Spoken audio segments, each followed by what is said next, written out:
FireServiceWarrior.com. What we're going to do today is we're going to talk a little bit more about our situational awareness concepts. We introduced that topic a little while ago, and we talked through some of those process procedures, some of the things that come into play. And what we talked about were three key elements in developing situational awareness. We have to perceive or observe. We're just going to write see. We have to see what's going on. That leads us, hopefully,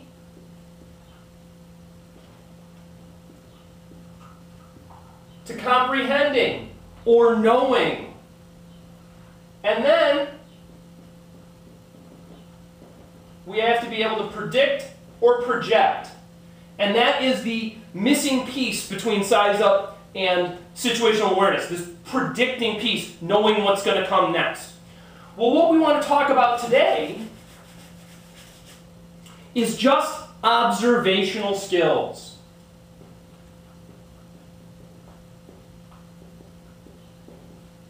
Because observation is the start of everything. How we see, what we observe, what we perceive dictates how the rest of the fireground operation is going to go for us. The reality is, if I do not observe a condition, I can't do anything to prepare for it. For example, if you arrive on scene to a one-story building with a fence that stretches to infinity, as far as you know, you have a one-story building. Until somebody gets a look behind the fence and sees that it's 3 stories in the rear, right? We are limited to what we can observe. And my personal opinion is that that limit is about a cone of vision like this, right? This is where I can really accurately take in information. Everything outside of this is peripheral information, it's peripheral vision. And the images aren't as clear, they're not as focused, because this is where my eyes are designed to operate. Outside of this, I have to turn my body or my head to get that cone of vision to occur, right? So what we want to consider, though, when we start worrying about observation is not what are we looking for. I'm not worried about that just yet. What I'm worried about first and foremost is how do we see?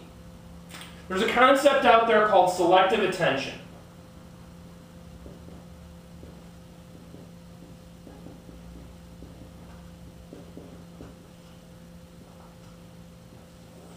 And selective attention says this: if I am focused on one particular detail, in roughly 50% of the population, I am not going to be able to see a bigger picture thing that's going on around me. Google selective attention. There's some really interesting videos on the internet that you can watch to test yourself for whether or not you are likely to have selective attention. Well, why does selective attention matter to us? In this day and age, more and more fire companies are operating with lower staffing. We're operating with less personnel. And with that less personnel comes a different sharing of the workload, right? So if we say that the traditional big city fire company is an officer, an engineer, chauffeur, driver, operator, whatever you want to call them, and a minimum of 3 firefighters. Well, inside the building, we have 4 people that are responsible for moving that hose line, stretching to the seat of the fire, paying attention to conditions.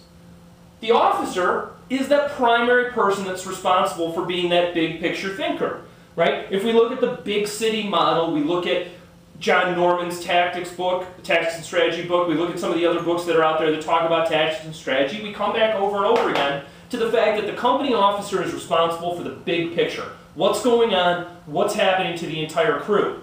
The 3 firefighters managing the hose line are task creatures. They're task animals who are responsible for getting their head down, putting their shoulder in it, and moving that line to the seat of the fire. Well, what's the problem? We no longer have this model for the most part. What's our new model? We have an officer, we have a driver-operator, and maybe we have 2 firefighters.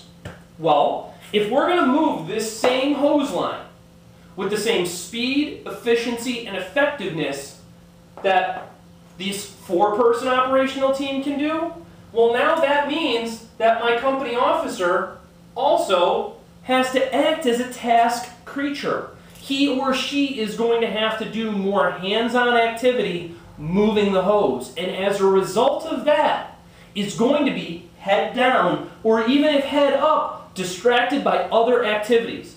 He or she is not going to be able to devote 100% of their focus and attention to observing conditions.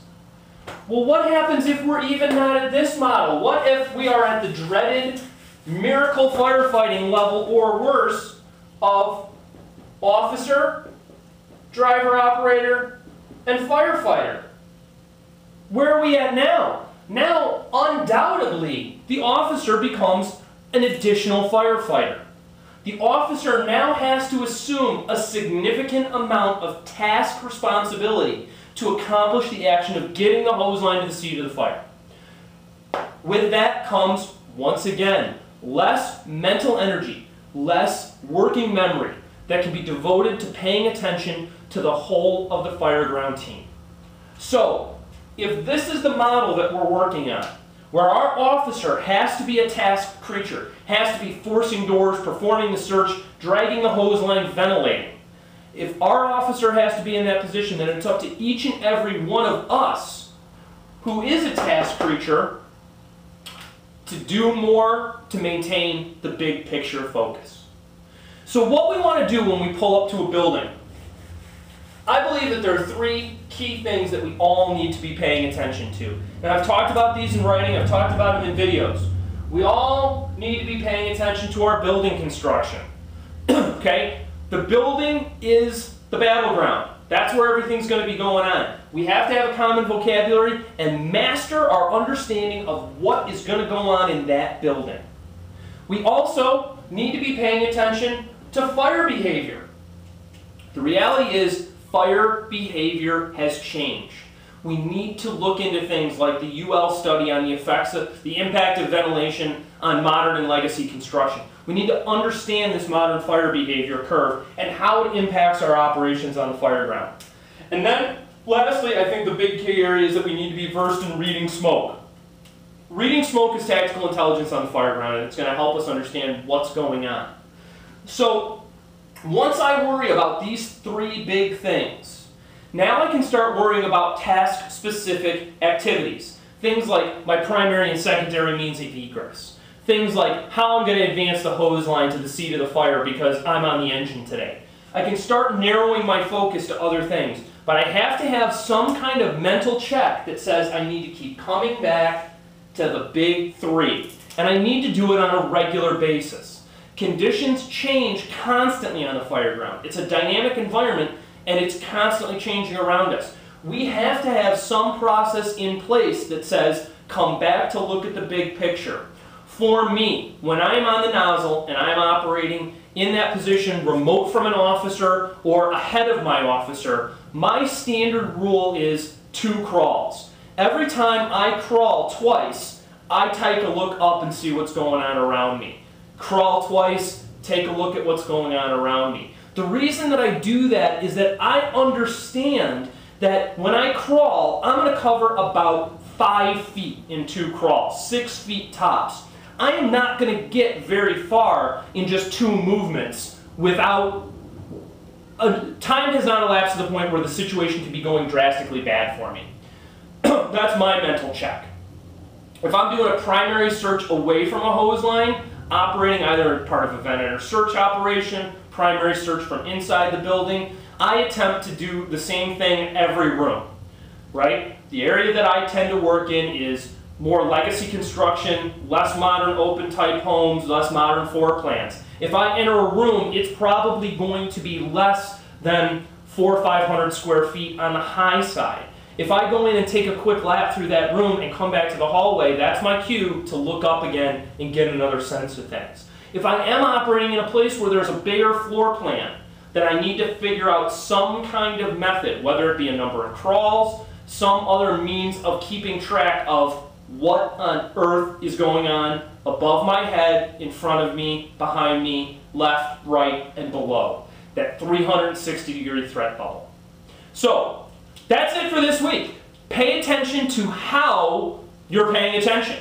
Become aware of what you're observing on the fire ground and how you're observing on the fire ground. And with that, we can start to build our capacity to have better, clearer situational awareness. That's it for the week. I hope you're enjoying the post. Please keep the comments coming in. It's a huge help. Have a great week. Cheers.